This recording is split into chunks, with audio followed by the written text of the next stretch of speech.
welcome back to part 3 of our gram-negative tour of diseases. So this video is going to be on the enteric gram-negative rods, but these are the ones that are opportunistic infections. So these are going to be normal members of our microbiota, although there may be strains that are more virulent, so are atypical. First one, we've talked about this one before, so Pseudomonas aeruginosa. The name Pseudomonas, they actually don't know why the person that named them that exactly. Something he thought was false about them. But aeruginosa, it got its name because it meant the color of copper when it becomes that patina color, so that blue-green color. We've mentioned it before as a huge problem, and muy importante, in hospitals. So hospital-acquired infections and also just a plague of the immunocompromised. So since they are in hospitals, there are many of them that are antibiotic resistant because they have those genes and they've been selected for, and also because Pseudomonas forms a biofilm, and when they are in a biofilm, so that extracellular matrix protects them from antibiotics. Remember, they are ubiquitous, meaning they're everywhere in the environment. So any place that's moist, they can come in from anything. So someone's shoes, flowers that they give someone who's sick, and they can just thrive. So they grow biofilms. If somebody's on a ventilator, so respiratory equipment, catheters, and just cause all sorts of issues. Pseudomonas got its name because of its blue-green color. So if you were to see a wound like this, clearly you can see that it's infected, then you would know it was Pseudomonas. It also has a grape-like odor. It has 1 to 3 flagella, so they are motile. They are also what are called social swarmers. So when they, through quorum sensing, detect that there are numbers, that's when they move and spread out and they can form a biofilm.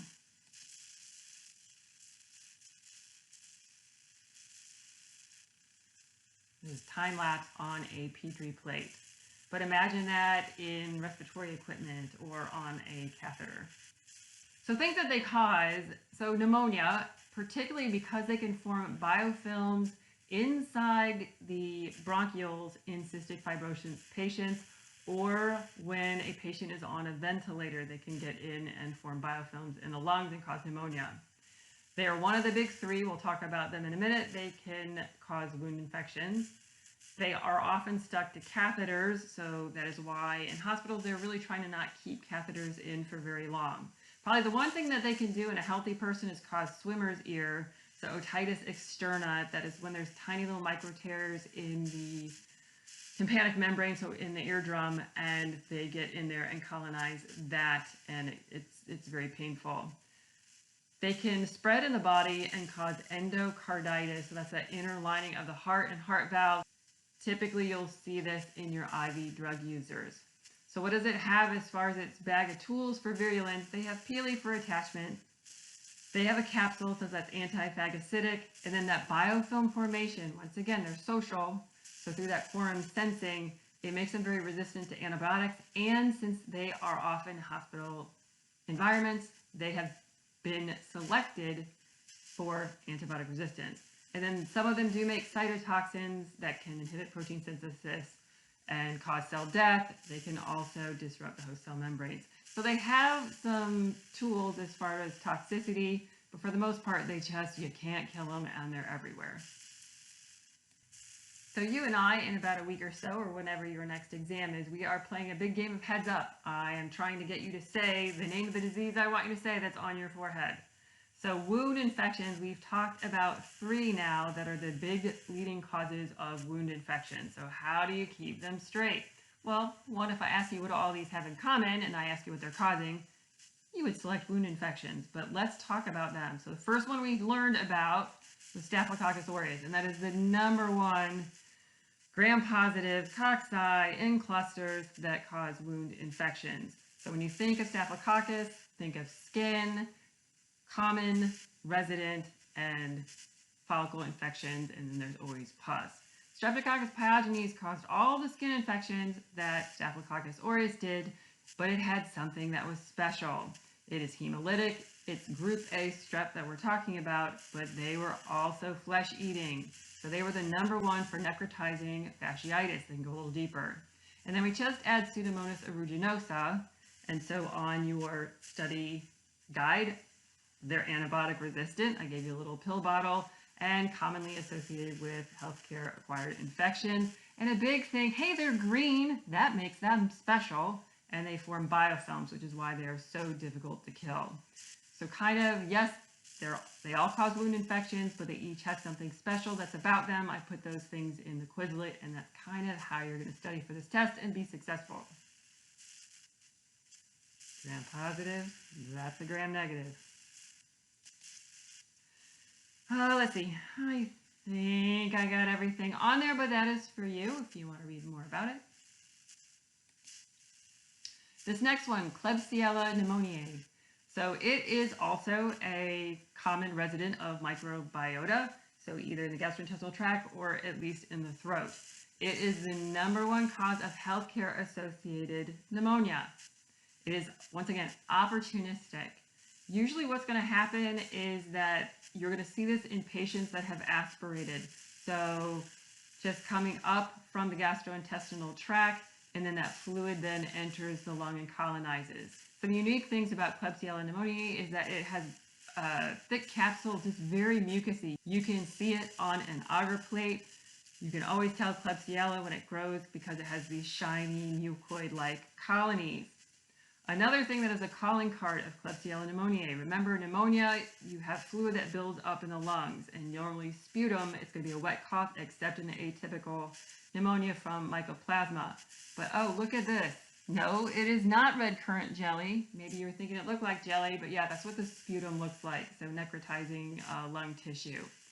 Your groups that you're going to see this in, alcoholics, stroke patients that have lost their ability to swallow, or bulimics. You may see that in them as well. All right, so now we have 3 types of pneumonia. So the first one we talked about was Streptococcus pneumoniae. So what was special about them? It was the #1 cause of community-acquired pneumonia. There are vaccines for it, so it is preventable. And in particular, there's a special vaccine that they recommend for people over the age of 50. So yes, so older people. The other one we talked about when we did gram positives, the Mycoplasma pneumoniae. This was atypical or walking pneumonia, so this is acute. These people are walking around. Remember, Mycoplasma pneumoniae doesn't have a cell wall. That's kind of a special thing about it. Since it doesn't have a cell wall, you have to be really close to someone to get it. So usually these are going to be outbreaks in dormitories or military barracks. You're going to get it in a crowd. So more of the young than the old. And like I said, it's atypical, there's a dry cough, and it's walking pneumonia. So hopefully that helps you distinguish between the different types of pneumonia. If I ask you what do they all have in common? Oh, I don't know, pneumonia. There's your little icons. Yeah, I went icon happy. You guys can let me know if that's helpful. I don't know, I just love that button. All right, our next one. So Escherichia coli, we know, is a normal resident of the colon in both humans and in animals. When it gets into the wrong place, however, so from the anus into the urethra, it is the #1 cause of urinary tract infections out of anybody. So 90% of UTIs are caused by Escherichia coli. Now, only some strains are going to be pathogenic as far as causing other diseases. Like I said, normally Escherichia coli, we like them. They're good. They take up space. They compete with harmful microbes. They even make colicins and bacteriocins to kill off harmful bacteria. But some of them aren't good. Of course, it's never good to have bacteria in the bloodstream, so you can also get bacteremia. But when it is the pathogenic kind, which we're going to kind of talk about what they cause in just a second, they're always going to be transmitted through that fecal oral contamination because they're coming out of the colon. So through person to person and poor hygiene, or through food and water. And once again, this is also in animals, so anytime they use manure to fertilize crops, so feces to fertilize crops, and so fruits and vegetables, if those are not washed properly, that is another way to get disease. So these are, yes, a lot. All right, so I've divided up just into 2 categories, but you may hear this when you go to your clinical studies and further on. So Escherichia coli, that's what all the ECs mean here. So there's just the kind that causes normal, watery traveler's diarrhea, and that's just through an enterotoxin. So these are going to be just on the surface of the mucosa. We're not getting any penetration. And so there's different strains. So enterotoxigenic, enteroaggrative, enteropathogenic. Then one strain goes a little bit deeper, so it's a little more serious. So enteroinvasive dysentery. I have separated them on your sheet. We're going to have non-Shiga toxin because it's just going to be some form of diarrhea or dysentery in that one strain, usually just watery diarrhea. But then we have a special one, so STEC, so Shiga toxin, Escherichia coli, and they got the Shiga toxin from Shigella from transduction from a phage. And just like Shigella, you get dysentery and hemolytic uremia syndrome that can cause kidney failure and death. So the normal type, I guess, or the non-invasive, non-Shiga toxin, they're just going to cause gastroenteritis, which is some form of watery diarrhea. If they go to the large intestine, once again, that's how we get dysentery. Those that have that Shiga toxin from that phage, then we're going to get that hemolytic uremic syndrome and damage to the kidneys. So this is the one you hear about on the news, and this was just about a year ago. With just 1 day to go before Thanksgiving, a warning: your romaine lettuce could be deadly. The CDC urging consumers to throw away any romaine grown in California's Salinas Valley, including package mixes, then sanitize the refrigerator. 67 people in 19 states have now been sickened in this latest outbreak. Investigators still don't know what is causing the contamination with a toxic strain of E. coli bacteria. A similar outbreak last year led to a ban on all romaine. Since then, the industry has sought ways to trace outbreaks. Contaminated groundwater, one possible culprit. Tonight, the CDC says a full-scale investigation is underway as millions sit down to a Thanksgiving minus the romaine. Kristen Dahlgren, NBC News, New York. I don't know if you remember that when all of the bagged salads and romaine lettuce flew off the shelves last year, but that was from Escherichia coli. Like I said, most strains are harmless and they're good. So you may have heard that O157H7, that's the one we're talking about that causes death. So the romaine lettuce, also it's been through hamburger meat and some other outbreaks. Like I said, that's the one with the Shigella toxin. It is an enterohemolysin. So gut, blood, lysis. So you get the hemolytic anemia, and it also causes that blood clotting in the kidneys. And just like I said, that's just the strain designation.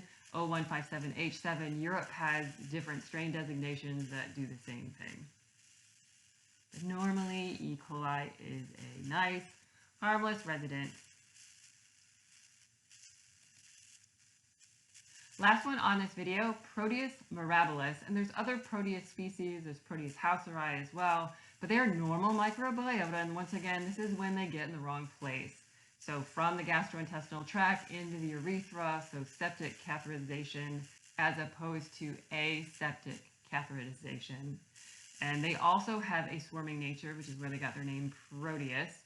They too can survive and reproduce because urine is normally acidic, and they raise the pH of urine because they make urease, and so that can be seen on a urine dipstick test. The other thing about Proteus that it causes, and you can see it in this image, they cause a particular type of kidney stone, the struvite stone, that sort of has a stag horns appearance. It sort of looks like reindeer horns. And so that's due to that increase in pH of the urine causes the calcium to drop out of solution and form this typical type of kidney stone. All right, I'm going to wrap this one up. I'm feeling pretty good. I'm in video 3 and it has not shut down yet. So come back for our last part. See you soon.